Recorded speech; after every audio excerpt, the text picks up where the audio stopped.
म्हणतो तू शांत राहा. परिस्थिती माणसाला घडवती नाही, परिस्थिती माणसाला बिघडवती नाही. माणूसच परिस्थिती घडवतो आणि माणूसच परिस्थिती बिघडवतो. ही सगळ्यात मोठी वस्तुस्थिती आहे. म्हणजे आम्ही बाकी काय सांगायची गरज नाही. आपण मगापासून प्रांजल पाटीलचं बोलणं इथं ऐकलं. त्या जिवंत हाडा मांसाच्या उदाहरणापेक्षा आणखी दुसऱ्या उदाहरण जायची गरज नाही. सगळं आहे आमच्याकडं, तरी आम्ही जर अपयशी ठरत असलो आणि दृष्टी नसली तरी जर प्रांजल पाटील यशस्वी ठरत असली तर नेमकं काय यशाचं गम काय याचाही शोध आपल्याला कधीतरी घेता आला पाहिजे. निश्चितपणे आम्हाला त्याही दृष्टीनं कधीतरी पाहता आलं पाहिजे. पेले फुटबॉल सम्राट म्हणून ओळखला जातो, पण घरची परिस्थिती काय? वडील बूट तयार करायचे आणि बूट तयार करायच्या त्याच्या कामात तो वडिलांना मदत करायचा. बॉल घ्यायला पैसे नाहीत, फुटबॉल खाणार कुठून, खेळणार कुठून, कसं काय करणार? पण त्यांनी परिस्थितीला दोष नाही दिला. त्यांनी पायमोजे काढले. त्या पायमोजीत कागदाचे ठिगळे टाकायचा, कापडाचे ठिगळे टाकायचा, त्या पायमोज्याचा बॉल करायचा आणि त्या फुटबॉल त्याला करून तो खेळत बसायचा.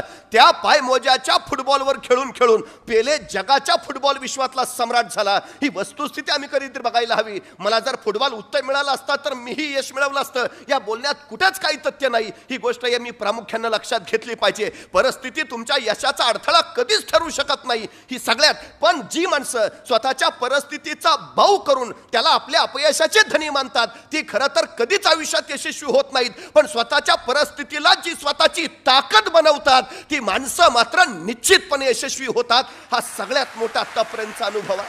हे सगळ्यात मोठं. आम्ही स्टीव्ह जॉबचं नाव घेतो. आयफोनचं निर्माण ज्यांनी केलं, आयपॅडची निर्माण केलं, सगळं ॲपलचं निर्माण ज्यांनी केलं तो स्टीव्ह जॉब्स. परिस्थिती काय त्याची?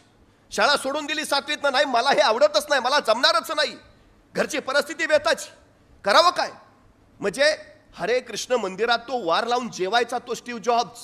खायचे वांदे होते त्याचे, पण तो आज जगातला सर्वोत्तम श्रीमंत झाला. तो स्टीव्ह जॉब्स काय सांगतो? परिस्थिती तुम्हाला कधी शरण आणत नाही, तुम्ही परिस्थितीला शरण जाता. ही वस्तुस्थिती आम्ही लक्षात घेतली पाहिजे.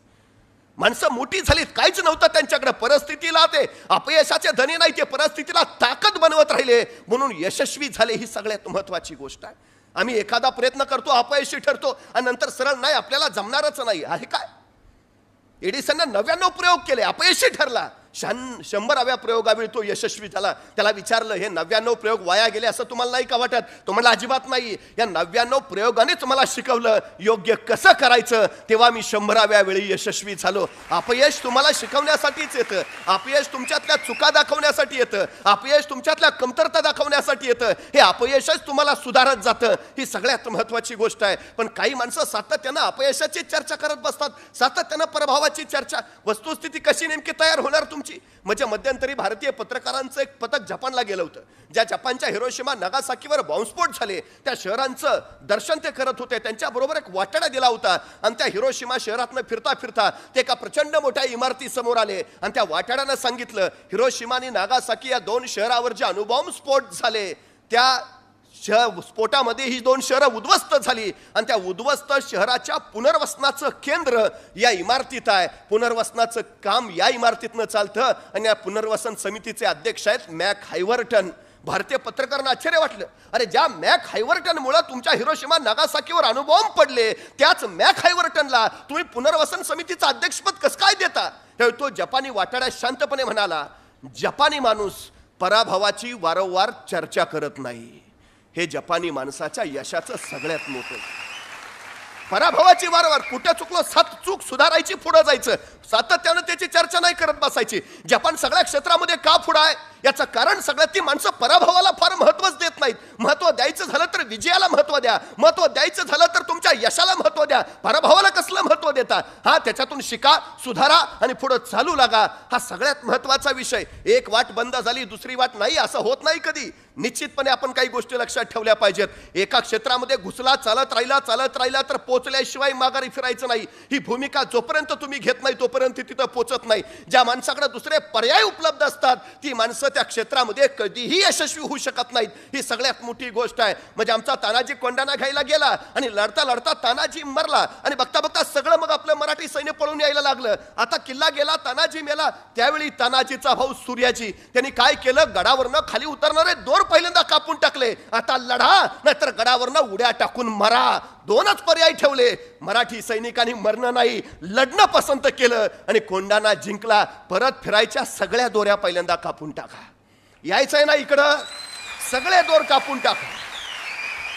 कारण जोपर्यंत तुमच्याकडे पर्याय आहे तोपर्यंत तुम्ही पूर्ण ताकदीनं, पूर्ण क्षमतेनं त्या रस्त्यावर चालूच नाही शकत. ही सगळ्यात मोठी गोष्ट आहे. एकदा घुसला ना, सगळे रस्ते कापून टाका, सगळे दोर. आता फिरायचं नाही. जोपर्यंत जिंकत नाही तोपर्यंत फिरायचं नाही. ही गोष्ट आपण निश्चितपणे लक्षात घेतली पाहिजेत. ठीक आहे, वाटेत काही सांगणारे भेटतील. जसे उत्साह वाढवणारे भेटतात तसे उत्साह कमी करणारे सुद्धा भेटतात. ही सगळ्यात महत्त्वाची गोष्ट आहे ना. अनेक असतात, त्यात फारसं काही नाही. पण एका माणसानं एका पर्वताच्या सुळक्यावर पाऊल ठेवलं. तो तिथून खाली उतरला आणि सगळ्यांनी त्याला विचारलं, अरे कसं काय जमलं तुला, कसं काय जमलं तुला, कसं काय जमलं तुला. म्हणे का, नाही नाही अरे तिथं कुणी जाऊ शकत नाही, तिथं कुणी जाऊ शकत नाही, तुला कसं काय जमलं. तो शांतपणे म्हणाला, तिथं कुणी जाऊ शकत नाही हेच मला माहिती नव्हतं, म्हणून मी पोचलो. अनेक गोष्टीत अज्ञान फार महत्वाचं असतं. तुम्हाला फार ज्ञान झालं ना, मग तुम्ही अर्ध्यातच माघारी फिरता. आणि अनेक जण असतात फार ज्ञान द्यायचा प्रयत्न करतात, असं कर तसं कर. त्याला सांगूच नका, त्याला त्याच्या मार्गाने जाऊ द्या. फुलपाखराला उडता येत नाही. काय येतं? फुलपाखराला उडता येतं, पण जैवशास्त्रानुसार फुलपाखराच्या शरीराची रचना अशी आहे की फुलपाखरू उडूच शकत नाही. त्याचं शरीर उडू शकत नाही. ते म्हणजे कुठल्याही जीवशास्त्रज्ञाला विचारलं फुलपाखरू उडेल का, नाही. त्याच्या शरीराची रचना अशी आहे, तो उडू शकत नाही. त्याच्यात नैसर्गिक गुणच नाही उडण्याचा, तरी तो उडतो का? कारण फुलपाखराला जीवशास्त्राचा सिद्धांतच माहित नाही.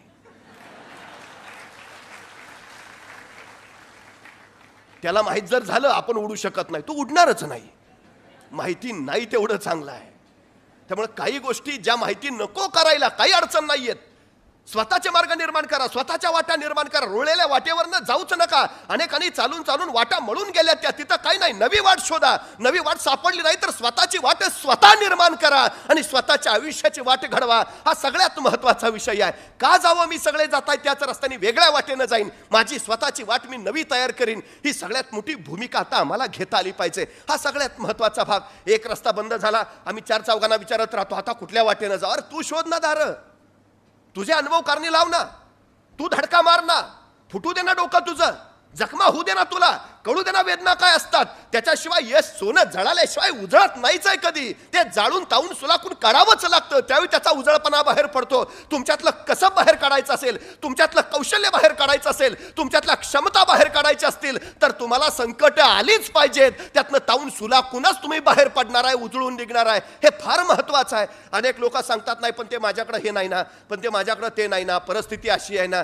कारण सातत्यानं अनेक लोक, आता मगाशी अनेकांनी सांगितलं मला इंग्रजीत 39 का 49च मार्क होते.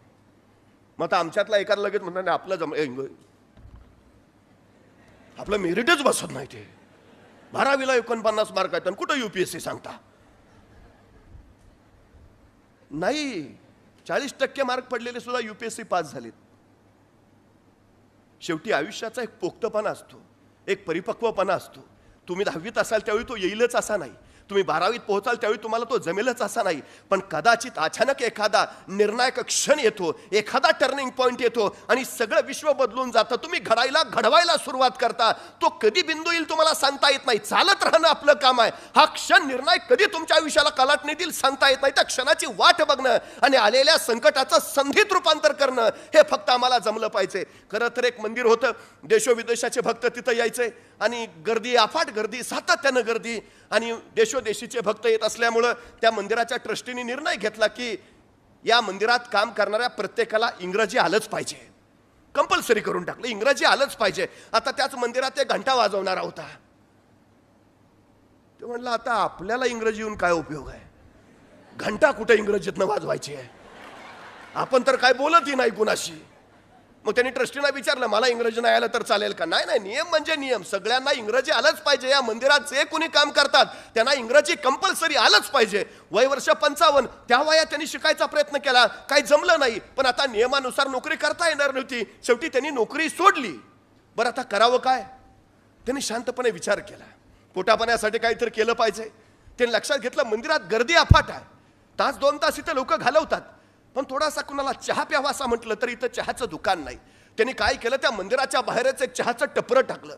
बघता बघता टपरं जोरात चाललं, इतकं जोरात चाललं की 6 महिन्यात छोटं हॉटेल तयार झालं. छोट्या हॉटेलचं वर्षात त्यांनी मोठं हॉटेल केलं. ते इतकं उत्तम चाललं, त्याचं नियोजन व्यवस्थापन इतकं चांगलं की बघता बघता त्यांनी 3 स्टार हॉटेल काढलं. 3 स्टार हॉटेलची 5 स्टार हॉटेल काढली. परदेशातली लोक तिथं त्याच्या हॉटेलमध्ये थांबायला मुक्कामायला यायला लागली. त्या 5 स्टार हॉटेलचा मालक असणारा तो प्रचंड मोठा यश, प्रचंड मोठी ताकद त्याने अफाट कमावली. आणि त्याच्या त्या 5 स्टार हॉटेलमध्ये देशोविदेशाचे भक्त मुक्कामाला यायला लागले. अमेरिकेचं असंच एक भक्त मंडळ तिथं आलं होतं, त्याच्या हॉटेलमध्ये थांबलं होतं. त्यांनी त्या हॉटेलची रचना बघितली, नियोजन बघितलं, व्यवस्थापन बघितलं, भारावून गेले. आणि त्या अमेरिकन शिष्टमंडळानं मागणी केली की आम्हाला या हॉटेलच्या मालकाला भेटायचं आहे. उत्तम पद्धतीनं सगळं केलंय, आम्हाला त्याला भेटायचं आहे. त्याचा व्यवसायातला अनुभव अफाट आहे, काम अफाट आहे, उत्तम, त्याला भेटायचं आहे. आणि मग हा भेटायचं म्हटल्यावर पुढं आला. आता ते इंग्रजीतनं बोलतायत, ह्याचं मराठीतनं चाललंय, कुणाचा काही संवादच होईना. आणि मग नंतर तिसऱ्या एकाने विचारलं, काय राव, तुम्ही एवढ्या 5 स्टार हॉटेलचे मालक आणि तुम्हाला इंग्रजी येत नाही, तुम्ही अजून इंग्रजी शिकला नाही? तसा तो म्हणला, हे बघ, इंग्रजी शिकलो असतो तर अजून मंदिरात घंटाच वाजवत बसलो असतो.